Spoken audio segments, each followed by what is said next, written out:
Guys welcome back to my channel. ఈరోజు మనం రాగి సంకటి ఇంకా నాటుకోడి పులుసు చేసుకోబోతున్నాము. సో దానికి నేను సాల్ట్ అండ్ పసుపుతోని చికెన్ బాగా వాష్ చేసుకొని ఇప్పుడు ఒక టొమాటో, ఆనియన్, మిర్చి కట్ చేసుకొని పెట్టుకుంటున్నాను. అండ్ ఇప్పుడు కొబ్బరి ఇలా కాల్చుతున్నాను. అండ్ ఈ చికెన్కి అయితే మనము అల్లం పేస్ట్ ఇంకా చాలా ఫ్రెష్గా చేసుకోవాలి కాబట్టి ఆన్ టైం అల్లం అండ్ వెల్లిపాయలని చాలా దంచి నీట్గా చేసి పెట్టుకున్నాము. అలా అయితేనే టేస్ట్ చాలా బాగా వస్తుంది.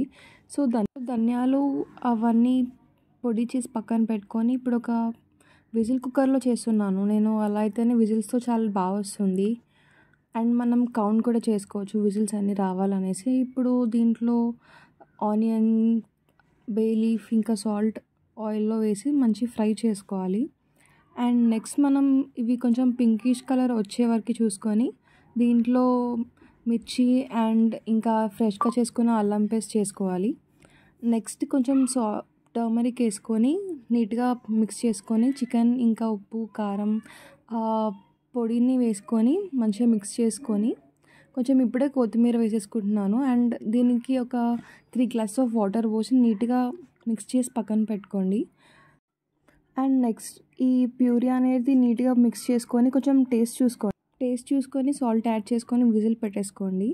అండ్ నెక్స్ట్ ఇప్పుడు మనం మొత్తం అయిపోయింది, దీనికి కొత్తిమీరతో పక్కకు పెట్టేసుకోవాలి. అండ్ రాగి సంకటికి నేను ఈ గ్లాస్ ఆఫ్ రాగి పిండి అండ్ ఈ గ్లాస్తోని 2 కప్స్ ఆఫ్ బియ్యం తీసుకుంటున్నాను. ఈ కైండ్ ఆఫ్ వచ్చే వరకు వాటర్ని బియ్యంని ఉడికించాలి.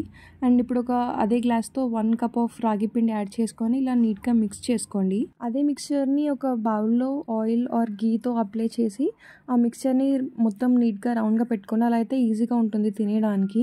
Thank you for watching guys. Like, share, subscribe to my channel. Bye. See you in the next video.